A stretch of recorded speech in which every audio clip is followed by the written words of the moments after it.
Hello students, good morning, good afternoon and good evening. कैसे हैं आप सब लोग? उम्मीद है बहुत ही अच्छे होंगे। तो आपने पिछले लेक्चर्स में इतना प्यार दिया, आपके कमेंट पढ़ के बहुत ही अच्छा लगा। तो स्टार्ट करते हैं आज का नया चैप्टर, आज का नया टॉपिक जिसका नाम है वेक्टर्स में, जिसका नाम है कॉम्बिनेशन ऑफ वेक्टर्स। तो स्टार्ट करते हैं आज का नया topic, combination of vectors. Hindi में से बोलते हैं सदिशों का संयोजन। अब सदिशों के संयोजन को हम दो प्रकार, संयोजन का मतलब क्या होता है? जोड़ना। अगर हम दो सदिशों को जोड़ रहे हैं तो इसे हम बोलते हैं सदिशों का संयोजन। तो देखिए, ये एक सदिश है,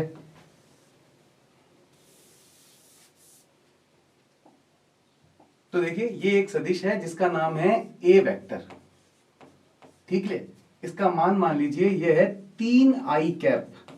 और एक और सदिश है, इसी दिशा के अनुदिश है और इसका नाम है बी वेक्टर और इसका मान है 4i कैप। और हमें इन दोनों सदिशों को जोड़ना है। जोड़ने का मतलब क्या करना है? संयोजन करना है। तो कैसे संयोजन करेंगे? तो यहां पर सीधे सीधे आप जोड़ लीजिए 3 + 4, 3i कैप + 4i कैप, तो क्या बन जाएगा? 7i cap. ये देखिए, अब जो नया सदिश बना उसको हमने बोला आर वेक्टर। और उसका परिमाण कितना हुआ? इसका परिमाण कितना है? 3। इसका परिमाण कितना है? 4। दोनों x दिशा के अनुदिश गति कर रहे हैं। इसका मतलब x दिशा के अनुदिश कौन सा एकांक सदिश लगता है? i cap.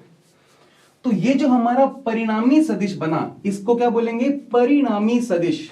तो यहां लिख देते हैं परिणामी सदिश। क्या बोलते हैं इंग्लिश में इसको? Resultant vector.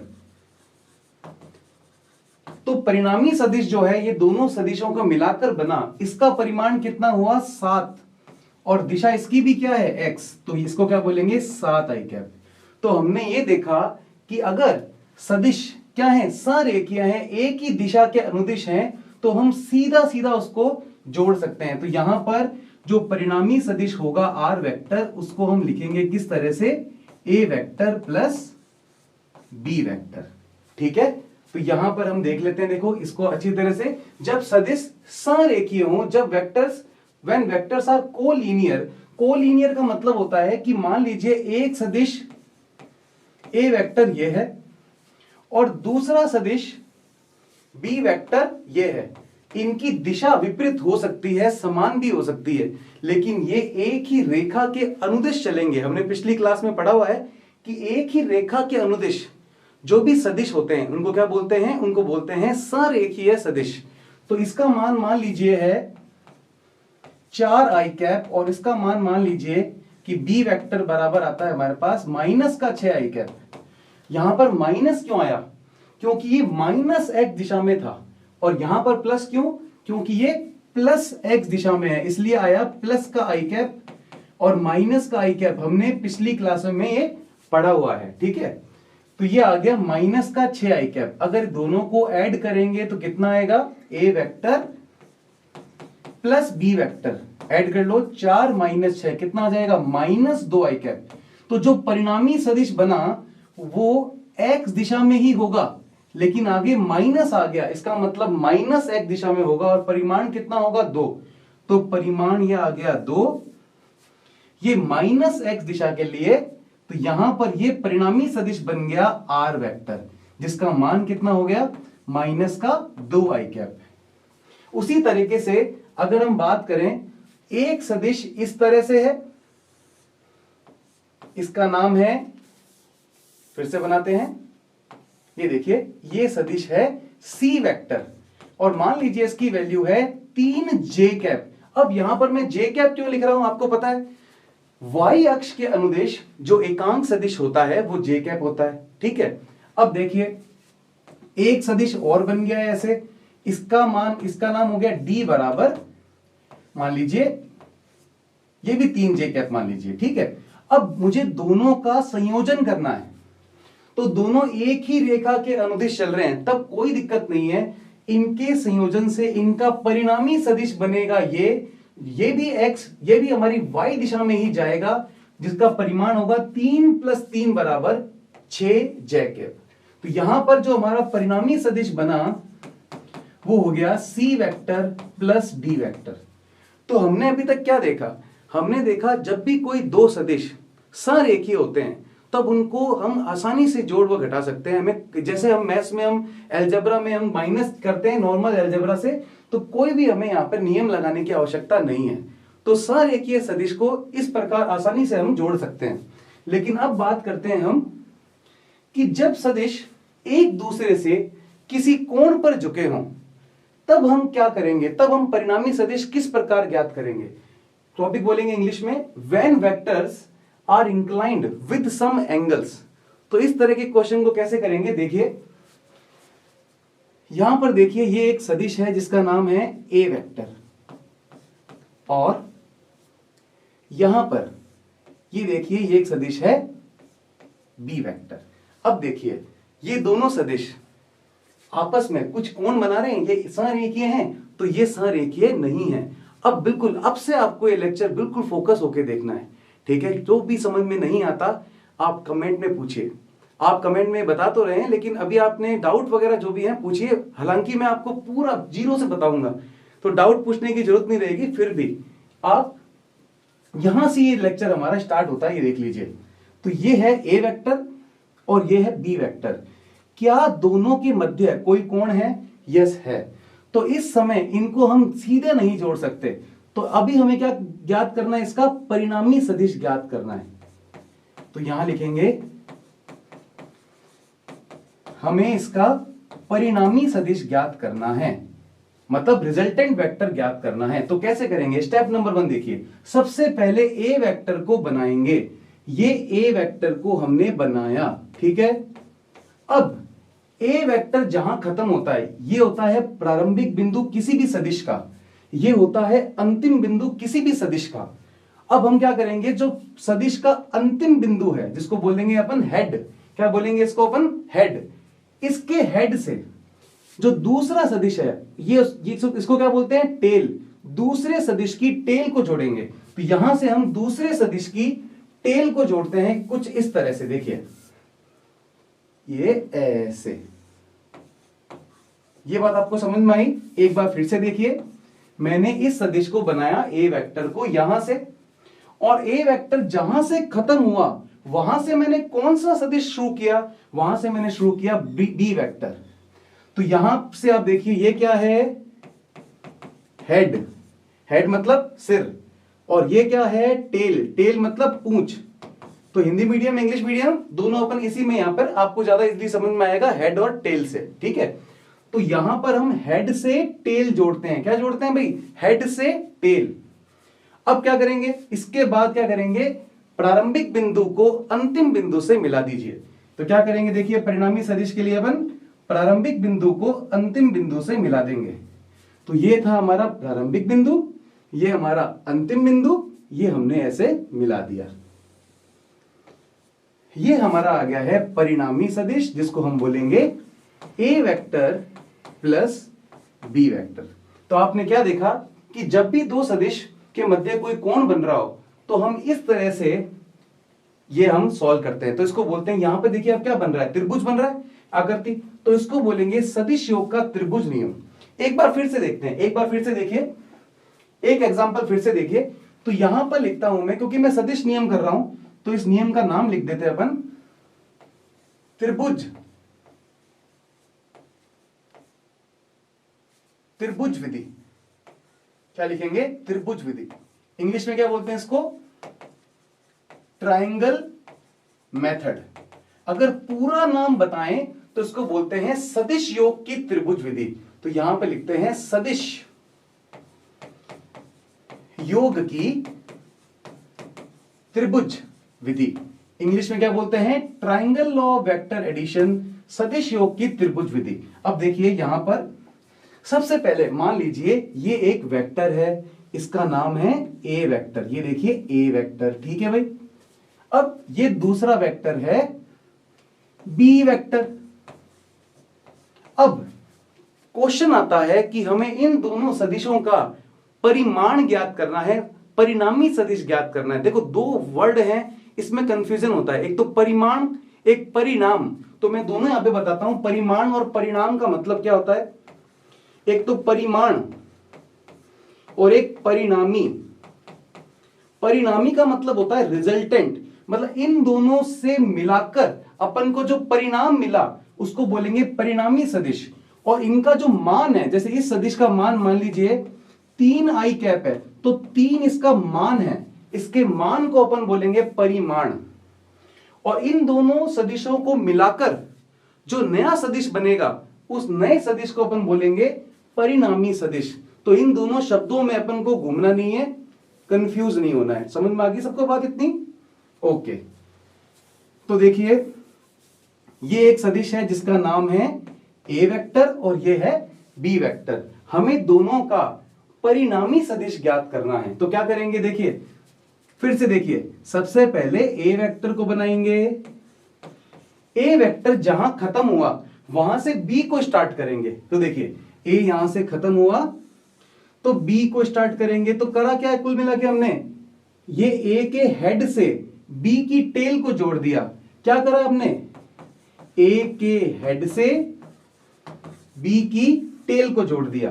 तो इसमें ध्यान रखना, एक गाना सुना आपने ताल मूवी का, ताल से ताल मिला, तो इसमें ध्यान रखना है हेड से टेल मिला। तो ये हेड है और ये टेल है, तो ध्यान रखना ये बात, ऐसे याद रह जाएगा आपको, हेड से टेल मिला। अब इसके बाद हम पढ़ेंगे चतुर्भुज विधि। तो चतुर्भुज विधि में टेल से टेल मिलानी है। क्या करनी है, टेल से टेल। तो हेड से टेल कहां मिलाओगे, त्रिभुज विधि में। चतुर्भुज विधि में क्या मिलाओगे, टेल से टेल। चलो अब क्या करेंगे, परिणामी सदिश के लिए प्रारंभिक बिंदु को अंतिम बिंदु से मिलाओगे। तो ये कौन सा बिंदु है, प्रारंभिक, ये कौन सा बिंदु है, अंतिम, ये मिला दीजिए। ये हो गया हमारा परिणामी सदिश। तो पेपर में किस तरह से प्रश्न आता है, पेपर में प्रश्न आता है कि दो सदिशों के संयोजन के लिए आप त्रिभुज विधि को बताइए। तो त्रिभुज विधि को कैसे बताएंगे, यदि दो सदिश, देखिए ए वेक्टर और बी वेक्टर, परिमाण तथा दिशा में, यदि दो सदिश ए वेक्टर और बी वेक्टर परिमाण और दिशा, क्योंकि सदिश के पास दो चीजें होती हैं, सदिश के पास एक तो होता है परिमाण और एक क्या होता है, दिशा। तो यहां बोलेंगे यदि दो सदिश ए वेक्टर तथा बी वेक्टर परिमाण तथा दिशा में किसी त्रिभुज की दो संगत भुजा को व्यक्त करते हैं, तो इस त्रिभुज की परिणामी जो भुजा होगी वो हमें परिणामी सदिश बताएगी, या इस त्रिभुज की अंतिम भुजा जो होगी वो हमें परिणामी सदिश देगी। इसे ही सदिश योग का त्रिभुज नियम कहते हैं। देखिए इसकी स्टेटमेंट यहां लिखते हैं। तो स्टेटमेंट समझ में आई या नहीं आई, देखिए यहां पे लिखेंगे, जब दो सदिश परिमाण तथा दिशा में, यदि दो सदिश परिमाण तथा दिशा में किसी त्रिभुज की दो संगत, किसी त्रिभुज की दो संगत भुजाओं को प्रदर्शित करते हैं, दो संगत भुजाओं को प्रदर्शित करते हैं, तो त्रिभुज की अंतिम भुजा परिमाण तथा दिशा में, परिमाण तथा दिशा में परिणामी सदिश को प्रदर्शित करेगी, परिणामी सदिश को प्रदर्शित करेगी। यही सदिश योग के त्रिभुज नियम है, यही क्या बोलेंगे, सदिश योग का त्रिभुज नियम है। पेपर में 1 नंबर का प्रश्न आता है कि सदिश योग की त्रिभुज नियम का कथन लिखिए। तो आपको क्या बताना है, एक बार फिर से देख लीजिए, सबको समझ में आ जाएगा। इसके बाद पढ़ेंगे चतुर्भुज विधि, ठीक है। तो देखिए फिर से देखिए, यदि दो सदिश, यदि एक सदिश, दो सदिश परिमाण तथा दिशा में, दोनों के पास परिमाण है, दोनों के पास दिशा है, परिमाण तथा दिशा में किसी त्रिभुज की दो संगत भुजाओं को प्रदर्शित करते हैं, तो इसकी परिणामी भुजा, तो इसकी अंतिम भुजा, त्रिभुज की अंतिम भुजा परिमाण तथा दिशा में परिणामी सदिश को प्रदर्शित करेगी। तो देखिए दो सदिश हैं, त्रिभुज की संगत भुजा बना रहे हैं, तीसरी जो अंतिम भुजा है उसको क्या बोलेंगे, परिणामी सदिश, इन दोनों से बनने वाला सदिश। तो यही है हमारे सदिश योग की त्रिभुज विधि का कथन। अभी इसका डेरिवेशन होना बाकी है, लेकिन उससे पहले आपको मैं बताऊंगा सदिश योग का चतुर्भुज नियम। तो यहां पे देखिए सदिश योग का चतुर्भुज नियम, तो यहां लिखेंगे अगला नियम आएगा सदिश योग का चतुर्भुज नियम। इसको बोलते हैं अपन इंग्लिश में parallelogram law of, parallelogram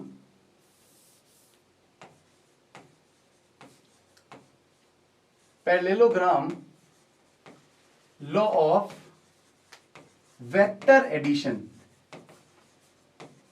parallelogram law of vector addition क्या बोलते हैं इसको हम इंग्लिश में, हिंदी में क्या नाम है इसका, सदिश योग का त्रिभुज नियम। अब देखिए अगर आपके कोई भी फिजिक्स में एक प्रश्न आता है जिसमें दो सदिश आपस में कुछ कोण बनाए हुए हैं और आपको पूछ लिया कि इसका परिणामी सदिश आप निकालिए, तो आपके पास दो विधियां हैं, त्रिभुज विधि का भी यूज कर सकते हैं आप और चतुर्भुज विधि का भी इस्तेमाल कर सकते हैं। मैं दोनों विधियों से आपको एक प्रश्न करके दिखाऊंगा, दोनों विधियों से, समझ में आ गई बात, बस आप बने रहिए, देखते रहिए। ओके, तो देखिए सदिश योग का चतुर्भुज नियम क्या होता है। तो एक सदिश देखिए ये है ए वेक्टर और दूसरा सदिश ये है बी वेक्टर। तो हम त्रिभुज नियम में क्या करते थे, ये ए वेक्टर की हेड से, ए वेक्टर के हेड से बी वेक्टर की टेल को जोड़ते थे, करते थे ना, हेड से टेल जोड़ते थे। इसके अंदर आप इतना सा बात ध्यान रखिए कि इसमें टेल से टेल को मिलाना है। किसको किससे मिलाना है, टेल को टेल से मिलाना है। तो गाना आता है ना, ताल से ताल, तो ताल की जगह क्या बना दीजिए आप, टेल, टेल से टेल मिला। तो ये चतुर्भुज में करना है और हेड से टेल मिला किस में करना है, सदिश योग के त्रिभुज विधि में।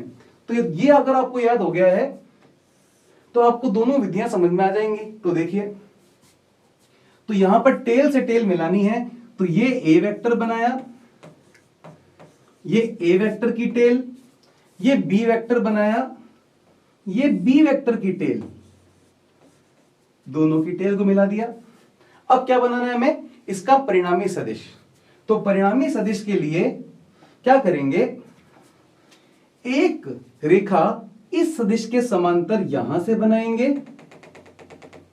एक रेखा इस सदिश के समांतर यहां से बनाएंगे और जहां पर दोनों की टेल मिल रही है वहां से एक विकर्ण खींचेंगे ऐसे। ये देखिए, ये जो विकर्ण बनेगा यही हमारा परिणामी सदिश होगा, ए वेक्टर प्लस बी वेक्टर। ठीक है, तो देखिए इसमें क्या बन रहा है, चतुर्भुज बन रहा है। तो ये सदिश योग की हो गई हमारे की चतुर्भुज विधि, और वो क्या थी, त्रिभुज विधि। कोई भी आपको दो सदिश जोड़ने हैं तो आप कोई भी विधि का इस्तेमाल कर सकते हैं, चाहे आप त्रिभुज विधि लें चाहे चतुर्भुज विधि लें, ये आप पर है। तो स्टार्ट करते हैं। देखिए अब मैं आपको दोनों विधियों को एक साथ बताता हूं, फिर दोनों विधियों का आपको इसका मैं फिर क्या बताऊंगा, इसकी स्टेटमेंट बताऊंगा, कथन बताऊंगा। ये देखिए यहां पर लिखते हैं अपन त्रिभुज विधि, त्रिभुज विधि, और यहां पर लिखते हैं अपन चतुर्भुज विधि, चतुर्भुज विधि। अब दोनों से आपको मैं क्या कराऊंगा, क्वेश्चन कराऊंगा, एक सदिश को जोड़ के बताऊंगा। तो एक सदिश ये है, मान लीजिए इस तरह से हमारा ए वेक्टर है ये वाला, और ये मान लीजिए हमारा बी वेक्टर है। ठीक है, सेम ऐसा का ऐसा यहां बनाऊंगा, सेम ये ए वेक्टर है और ये वाला सेम ऐसा कैसा बनाऊंगा, ये बी वेक्टर है। आ रहा है ना समझ में? बिल्कुल धीरे धीरे पढ़ा रहा हूं, बिल्कुल जीरो से, कोई दिक्कत नहीं है, बिल्कुल शांति से पढ़िए। देखिए तो यहां पर बहुत ही प्यारा टॉपिक है ये। तो त्रिभुज विधि में क्या करते थे, क्या सिखाया था आपको मैंने, हेड से टेल। इसमें क्या सिखाया था आपको, टेल से टेल। क्या करेंगे, इसमें हेड कौन सा है, सबसे पहले बनाएंगे ए वेक्टर को। ये बनाया यहां से ए वेक्टर, इस तरह से बना हुआ है, जैसा है वैसा ही बनाना है। ये ए वेक्टर बनाया, ये ए वेक्टर का हेड, हेड से क्या मिलाना है, बी वेक्टर की टेल। तो बी वेक्टर की टेल यहां से ऐसे बना दी, ठीक है, ये बन गई बी वेक्टर की टेल। अब क्या करना है, प्रारंभिक बिंदु को अंतिम बिंदु से मिलाना है, प्रारंभिक बिंदु को अंतिम बिंदु से मिलाना है। तो मैं भी मिलाते हैं, देखो ये प्रारंभिक बिंदु, ये अंतिम बिंदु, ये देखिए। तो ये बन गया हमारा परिणामी सदिश ए वेक्टर प्लस बी वेक्टर। इसमें क्या बना, ये त्रिभुज बना। तो हमने ये त्रिभुज विधि से कर लिया। अब देखिए इसमें इसको भी ऐसे ही बनाते हैं, फिर से बनाएंगे। देखिए ए वेक्टर, ये बनाया ए वेक्टर, क्या करते हैं, टेल से टेल मिलानी है। बी वेक्टर की टेल ये रही, टेल से टेल मिला दीजिए, ये बी वेक्टर की टेल हो गई, ठीक है। अब टेल से टेल मिलाई, ओके। अब क्या करेंगे, एक समांतर रेखा खींचेंगे, एक समांतर रेखा खींचेंगे ए वेक्टर के समांतर, ये देखिए, एक बी वेक्टर के समांतर खींचेंगे ऐसे, ठीक है। बस पहले क्या करना है, फिर से देख लीजिए, पहले टेल से टेल मिलानी है, उसके बाद एक समांतर रेखा इसके खींचनी है, एक समांतर रेखा इसके खींचनी है। और जहां दोनों की मैंने टेल मिलाई थी, यहां पर मिलाई थी ना, वहां से मेरे को एक विकर्ण खींचना है सामने की ओर, ठीक है। तो ये आप देखिए, दोनों को कंपेयर कीजिए, यहां पर हमारा परिणामी सदिश और यहां पर हमारा परिणामी सदिश एक जैसा, एक ही है। तो चाहे आप त्रिभुज विधि का उपयोग करें, चाहे आप चतुर्भुज विधि का उपयोग करें, आपको एक ही बात है, कोई भी विधि का आप उपयोग कर सकते हैं। तो समझ में आ रहा है ना आपको कुछ, वेरी गुड। आगे चलते हैं।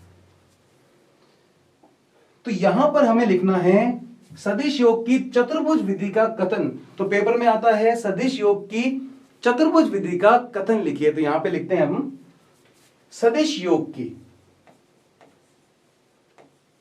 सदिश योग की चतुर्भुज, चतुर्भुज विधि का कथन, सदिश योग की चतुर्भुज विधि का कथन। स्टेटमेंट ऑफ, क्या लिखेंगे, स्टेटमेंट ऑफ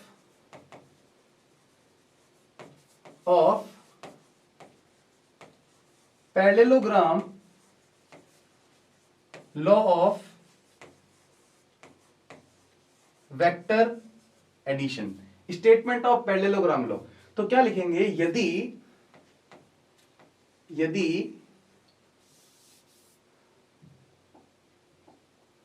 यदि दो सदिश, यदि दो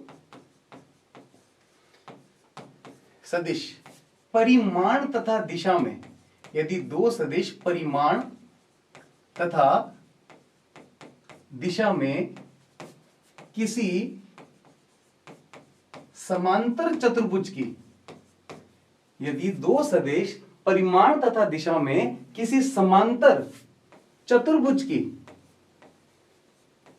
समांतर चतुर्भुज की दो पास पास वाली भुजा, पास पास का मतलब होता है संगत, जैसे एक ये भुजा हो गई ए वेक्टर और ये एक भुजा हो गई बी वेक्टर, तो ये संगत भुजाएं होती हैं इस तरह से। तो यहां लिखेंगे यदि दो सदिश परिमाण तथा दिशा में किसी समांतर चतुर्भुज की दो संगत भुजाओं को व्यक्त करते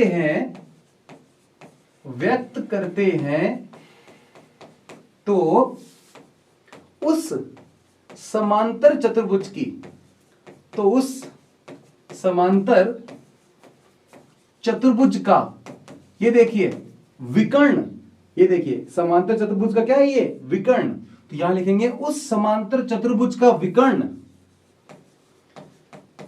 परिमाण तथा दिशा में, परिमाण तथा दिशा में परिणामी सदिश को, परिणामी सदिश आर वेक्टर को प्रदर्शित करेगा। यही हमारा समांतर चतुर्भुज के नियम का कथन हो गया है। ठीक है, तो पेपर में अगर पूछेंगे समांतर चतुर्भुज नियम और सदिश का त्रिभुज नियम किसके लिए यूज में आते हैं, किसके लिए उपयोग में आते हैं, तो क्या बताएंगे, समांतर चतुर्भुज नियम और त्रिभुज नियम सदिशों को योग करने के काम आते हैं, जबकि वो सदिश एक दूसरे से कुछ कोण बना रहे हो। क्योंकि अगर सदिश एक दूसरे से कोण नहीं बनाएंगे, जैसे एक ही दिशा में होंगे, सरेखीय होंगे, तो उनको जोड़ने के लिए आपको कोई भी नियम नहीं लगाना, उनको सीधा जोड़ना है। लेकिन जब भी वो कोण बनाएंगे तो आपको ये दो नियम बनाने हैं। और इसके बाद देखिए, मान लीजिए एक ये सदिश है ए वेक्टर और एक ये सदिश है, और एक ये सदिश है बी वेक्टर, और इनका परिणामी बनता है इनके बीच में से जो कि है आर वेक्टर। और हमें क्वेश्चन में गिवन है कि ए वेक्टर और बी वेक्टर के मध्य बनने वाला कोण थीटा हुए। भाई ए वेक्टर तथा बी वेक्टर के मध्य बनने वाला कोण अगर हमारे कह दे थीटा है, तो इस सदिश का मान क्या होगा, इस सदिश का मान होगा, इसका परिमाण होगा रूट में A square plus B square plus 2ab cos theta. तो आपको पता है कभी भी कोई सदिश राशि होती है तो उसके पास दो चीजें होती हैं, उसका एक तो परिमाण होता है और उसकी एक दिशा होती है। तो ये कौन है, हमारा परिणामी सदिश। इसके पास भी कितनी चीजें होंगी, दो चीजें, एक तो परिमाण होगा और एक इसकी दिशा होगी। और मैंने आपको बताया था पिछली क्लास में, दिशा हमेशा कोण बताता है। तो दिशा कौन बताता है, कोण। तो अगर इस सदिश का परिमाण तो मुझे पता लग चुका है, ये परिमाण है और ये इसका मान है। अब आप कहोगे सर इसका मान आया कैसे, तो इसके लिए अभी हम एक डेरिवेशन करेंगे, वहां से इसका मान हमें पता लग जाएगा। तो चिंता की कोई बात नहीं है, इसका डेरिवेशन भी आपको करवाएंगे। अब यहां से अब बात आती है इसकी डायरेक्शन या दिशा। दिशा बताएगा कोण, और वो दिशा का सूत्र होता है हमारे पास tan inverse b sine theta upon a plus b cos theta. तो फिर से देखिए, जब भी दो सदिश एक दूसरे से कुछ कोण बना रहे हैं तो उनका परिणामी सदिश आर वेक्टर होगा, और सदिश के पास कुछ परिमाण भी होता है और कुछ दिशा भी होती है। तो ये तो हो गया इसका परिमाण और ये मान हो गया इसकी दिशा का। अब ये हम इसके बाद वाली क्लास में हम इसको पूरा डिराइव करके बताऊंगा, सदिश योग की त्रिभुज विधि के लिए भी और सदिश योग की चतुर्भुज विधि के लिए भी। अब यदि सदिशों की संख्या 2 से अधिक हो जाए और हमें परिणामी सदिश ज्ञात करना हो तो हम किस प्रकार ज्ञात करेंगे। देखिए मैं फिर से बोल रहा हूं, यदि दो सदिश हैं ए वेक्टर और बी वेक्टर, ठीक है, और दोनों के मध्य कुछ कोण बन रहा है, तो उसके लिए हमें परिणामी सदिश ज्ञात करने की कौन सी विधि उपयोग करेंगे। एक तो आपको बता दी मैंने त्रिभुज विधि और एक बता दिया आपको मैंने चतुर्भुज विधि। तो एक बार फिर से एक बार देखिए कि जब भी दो सदिश हों, ए वेक्टर और एक सदिश है बी वेक्टर, और इससे अपन को परिणामी सदिश ज्ञात करना है, तो हमारे पास कौन सी विधि है, हमारे पास है एक तो त्रिभुज विधि और हमारे पास है एक चतुर्भुज विधि, समांतर चतुर्भुज की विधि। लेकिन अब बात आती है थोड़ी सी अलग। यदि हमारे पास सदिश आ गया, जैसे ये आ गया ए वेक्टर, ये आ गया बी वेक्टर और ये आ गया सी वेक्टर, सदिशों की संख्या 2 से अधिक हो जाए तो क्या करेंगे।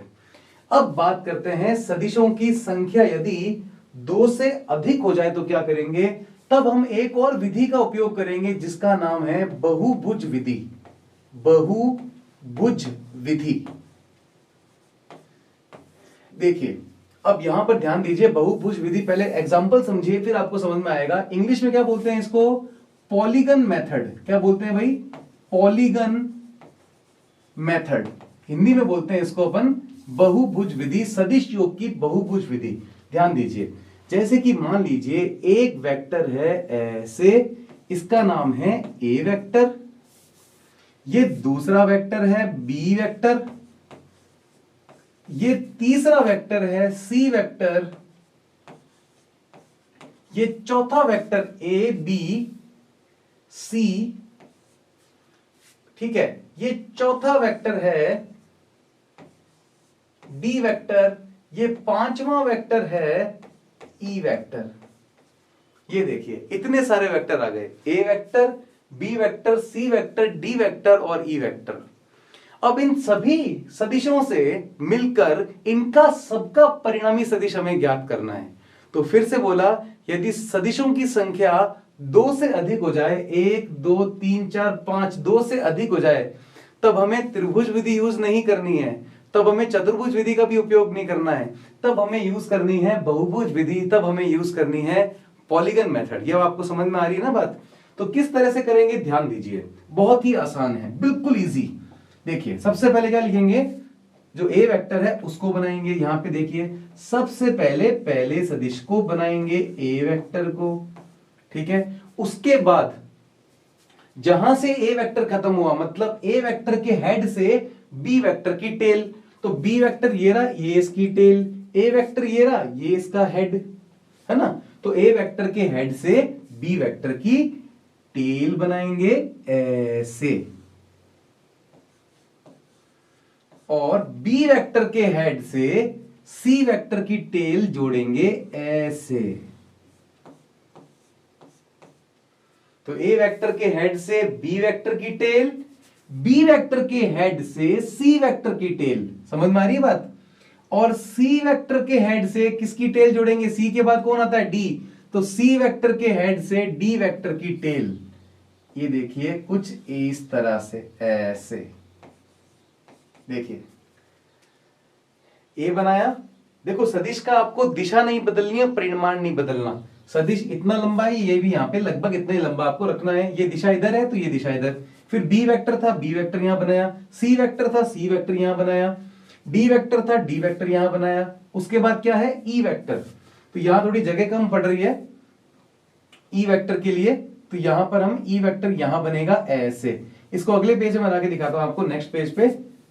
एक मिनट, ए ऐसे इसको उठाते हैं यहां पे, और इस पूरे को मैं आपको अगले पेज पर बना के दिखाता हूं, ठीक है। ए बी सी डी और ई, ओके।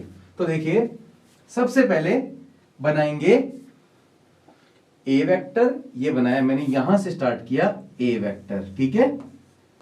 फिर हमारे पास बी वेक्टर कैसे था, देख लीजिए, ये ऐसे जा रहा था। फिर ए वेक्टर के हेड से बी वेक्टर की टेल, ये बी वेक्टर हो गया। आ रही बेटा बात समझ में सबको, ओके। फिर देखिए सी वेक्टर ये ऊपर की तरफ बन रहा है, यहां से ऊपर की तरफ चलेंगे ऐसे, ये हो गया हमारे पास सी वेक्टर। सी वेक्टर ये रहा, उसके बाद यहां से डी वेक्टर बनाना है हमें, ये हमने बनाया डी वेक्टर। और उसके बाद ये देखिए ई वेक्टर ऐसे सीधा, तो यहां से ई वेक्टर ऐसे बना दिया,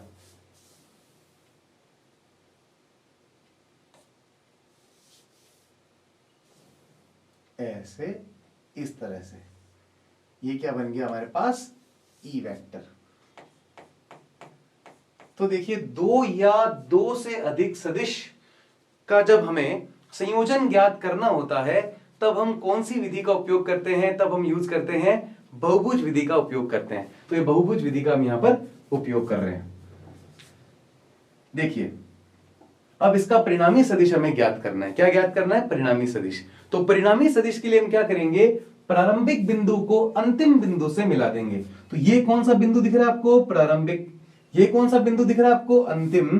तो ये प्रारंभिक बिंदु को मैंने जोड़ दिया अंतिम बिंदु से और ये बन गया हमारे पास आर वेक्टर। ठीक है, ये हमारे पास बन गया परिणामी सदिश। तो ये परिणामी सदिश हमारे पास आ गया है A vector plus B vector plus C vector plus D vector और प्लस ई वेक्टर। समझ में आया ना परिणामी सदिश कैसे बना?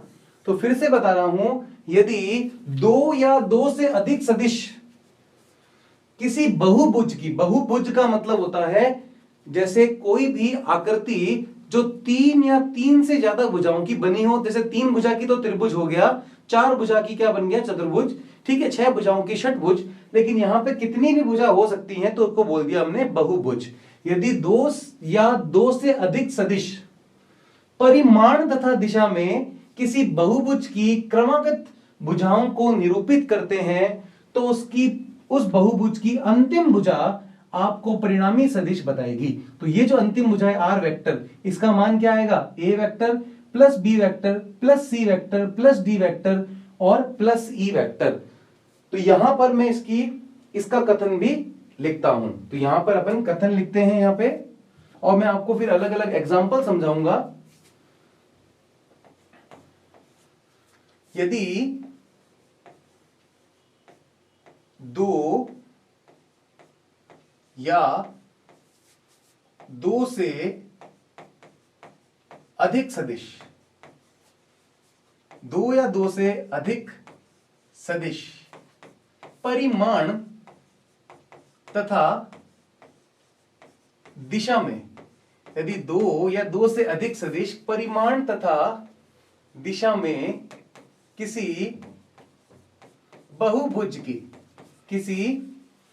बहुभुज की क्रमागत, क्रमागत मतलब एक के बाद एक, बहुभुज की क्रमागत भुजाओं को व्यक्त करते हैं, बहुभुज की क्रमागत भुजाओं को व्यक्त करते हैं तो उस बहुभुज की अंतिम भुजा, उस बहुभुज की अंतिम भुजा परिमाण तथा दिशा में, परिमाण तथा दिशा में बहुभुज की या परिमाण तथा दिशा में परिणामी, परिणामी मतलब रिजल्टेंट, परिणामी सदिश को व्यक्त करेगी, परिणामी सदिश को व्यक्त करेगी।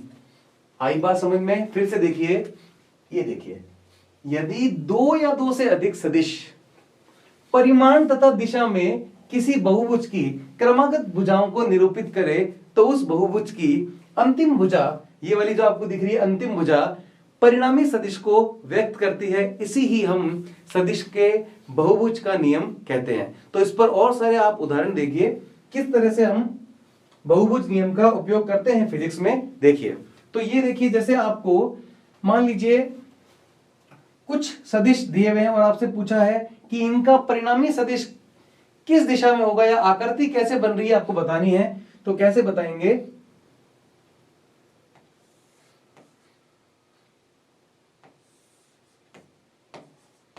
मान लीजिए आपके पास एक क्वेश्चन है कि इन सदिशों से बनने वाली आकृति को बताइए। ठीक है, तो ये ए वेक्टर है, ए वेक्टर के बाद बनता है मान लीजिए बी वेक्टर, इस तरह से हमें दिया हुआ है, और उसके बाद हमें दिया हुआ है सी वेक्टर इस तरह से, और उस तरह से हमें उसके बाद दिया हुआ है डी वेक्टर, यहां पर क्वेश्चन में दिया हुआ है। ठीक है, और हमें यहां पर इसका परिणामी सदिश ज्ञात करना है और इससे बनने वाली आकृति को भी हमें बताना है। तो कैसे बताएंगे? बिल्कुल ध्यान से देखिए। तो एक के बाद एक के बाद एक के बाद सदिश जुड़ते रहेंगे। देखिए, तो यहां पर सबसे पहले बनाएंगे हम ए वेक्टर को। ये देखिए, ए वेक्टर को बनाया ऐसे। उसके बाद ए वेक्टर की हेड से बी वेक्टर की टेल को हमें जोड़ना है। थोड़ा सा ऊपर बनाते हैं क्योंकि जगह नहीं बचेगी हमारे पास। यहां से ए वेक्टर को बनाते हैं इस प्रकार। तो ए वेक्टर के हेड से बी वेक्टर की टेल को जोड़ते हैं, ये देखिए ऐसे, ये जुड़ा यहां से बी वेक्टर, ये देखिए बी वेक्टर ऐसे जा रहा है, ये देखिए ए वेक्टर की हेड से बी वेक्टर की टेल, बी वेक्टर के हेड से सी वेक्टर की टेल, सी वेक्टर के हेड से डी वेक्टर की टेल। तो बी वेक्टर का हेड से सी वेक्टर की टेल ये ऐसे, और सी वेक्टर कहां जा रहा है, ऊपर, तो ये गया ऊपर ऐसे, थोड़ा सा ऐसे बना देते हैं, तो ये हमारे पास हो गया है सी वेक्टर। अब सी वेक्टर के हेड से डी वेक्टर की टेल, तो ये सी वेक्टर के हेड से डी वेक्टर की टेल ऐसे, ये देखिए, ठीक है। अब क्या करना है, हमसे पूछा है इसकी परिणामी आकृति कैसे बन रही है, तो आकृति आपको कुछ कुछ दिख रही होगी। उसके बाद क्या करते हैं, परिणामी सदिश के लिए प्रारंभिक बिंदु और अंतिम बिंदु को मिलाते हैं। तो देखिए ये कौन सा बिंदु है, प्रारंभिक, और बिल्कुल अंतिम बिंदु कौन सा है, ये रहा। मिला दीजिए प्रारंभिक और अंतिम बिंदु को, ये मिलाया, ये मिला दिया, ये हमारे पास परिणामी सदिश, और इसी की आकृति क्या बनी, ये बन गया हमारे पास सितारा, जैसे कि आप हैं, ठीक है। तो क्या आपको बहुभुज नियम समझ में आया, एक के बाद एक के बाद क्या करना है, कभी भी बहुभुज नियम में आपको ज्ञात करना है तो हेड से टेल जोड़ते रहिए, ए वेक्टर के हेड से बी वेक्टर की टेल, बी वेक्टर के हेड से सी वेक्टर की टेल, सी वेक्टर के हेड से डी वेक्टर की टेल, और लास्ट में अंतिम बिंदु और प्रारंभिक बिंदु का आपको क्या करना है, मिलाना है। एक पॉइंट लास्ट और देख लीजिए, उसके बाद लेक्चर को ओवर करते हैं। देख लीजिए, मान लीजिए ये एक सदिश है ए वेक्टर, ये सदिश है बी वेक्टर, एक सदिश और दिया है आपको, मान लीजिए इस तरह से सी वेक्टर, और एक सदिश और दिया है इस तरह से डी वेक्टर। आपसे क्वेश्चन में पूछ रहा है इन सदिशों का परिणामी सदिश ज्ञात कीजिए, तो क्या होगा, ध्यान से देखिए। तो सबसे पहले क्या करना है मुझे, सबसे पहले बनाना है ए वेक्टर, ये यहां पे लिखूंगा सॉल्यूशन, और यहां पे बनाऊंगा सबसे पहले ए वेक्टर ऐसे, ए वेक्टर के हेड से बी वेक्टर की टेल जोड़ूंगा इस तरह से ऐसे, ठीक है। बी वेक्टर के हेड से सी वेक्टर की टेल इस तरह से जोड़ूंगा, और सी वेक्टर के हेड से डी वेक्टर की टेल इस तरह से जोड़ूंगा। अब आप खुद देख रहे हैं ये एक बंद आकृति बन गई। अब परिणामी सदिश के लिए क्या करना है, प्रारंभिक बिंदु से अंतिम बिंदु को मिलाना है। तो यहां से हमने स्टार्ट किया था, ये हमारा प्रारंभिक बिंदु था, और यहां पर हम रुक गए, ये हमारा अंतिम बिंदु हुआ। ध्यान दीजिए, यहां इस केस में प्रारंभिक बिंदु और अंतिम बिंदु एक ही जगह पर हैं। अगर प्रारंभिक बिंदु और अंतिम बिंदु एक ही जगह पर हैं, तो हमारे पास सदिश, परिणामी सदिश तो बना ही नहीं कोई। तो इस स्थिति में यहां पर हमारे पास परिणामी सदिश कितना होगा, तो आंसर है 0 होगा, ठीक है। क्या होगा, 0, क्यों, क्योंकि देखिए अगर मान लीजिए डी वेक्टर नहीं होता तो कैसे बनाते, तो ऐसे बनाते, ए वेक्टर, ए वेक्टर के आगे कौन जुड़ रहा है, बी वेक्टर, बी वेक्टर के आगे कौन जुड़ रहा है, सी वेक्टर, और आप कहते हैं कि सर परिणामी सदिश ज्ञात कीजिए, तो मैं क्या कहता, प्रारंभिक बिंदु को अंतिम बिंदु से मिला दो, तो ये प्रारंभिक बिंदु है, ये अंतिम बिंदु से मिला दिया, ये हो गया हमारे पास परिणामी सदिश। लेकिन यहां पर प्रारंभिक बिंदु भी यही है और अंतिम बिंदु भी यही है, इसलिए हमारा परिणामी सदिश कितना हो गया, 0 हो गया है। तो ये एक बात और देख लीजिए कि कभी भी यदि सदिश बंद आकृति में उपस्थित हो, जैसे ये एक ए वेक्टर है, ये बी वेक्टर और ये सी वेक्टर, ये आकृति क्या हो गई, बंद आकृति। तो कभी भी यदि सदिश किसी क्लोज शेप में हो, बंद आकृति में दिए हो, तो उनका परिणामी सदिश सदैव 0 होगा। ये प्रश्न कई बार हमारे कॉम्पिटिटिव एग्जाम में पूछे गए हैं, ठीक है। तो आपको कभी भी ऐसे बंद आकृति में सदिश दिखे तो आपको डायरेक्ट देखते ही यहां पर क्या लिखना है, परिणामी सदिश 0 लिखना है। तो एक शॉर्ट ट्रिक यहां पर बनती है हमारी, यहां पे लिखते हैं कि कभी भी यदि सदिश बंद आकृति, यदि सदिश बंद आकृति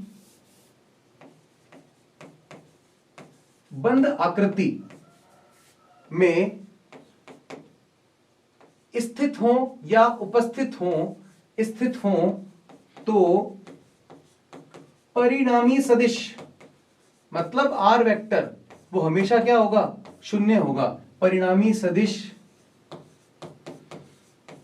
शून्य प्राप्त होगा। तो ऐसा सदिश जिसका परिणामी मान शून्य होता है उसको अपन शून्य सदिश भी कहते हैं, वो हम आगे के लेक्चर्स में बात करेंगे। तो क्या आपको आज के लेक्चर में कोई डाउट है या सब कुछ समझ में आ गया? तो आज हमने क्या क्या पढ़ा? आज हमने पढ़ा सदिश योग की त्रिभुज विधि, सदिश योग की चतुर्भुज विधि और सदिश योग की बहुभुज विधि। तो इसी के साथ आज का लेक्चर करते हैं कंप्लीट, ओवर करते हैं। बाकी करेंगे नेक्स्ट लेक्चर में। आज के लिए केवल इतना ही और तब तक के लिए बाय बाय।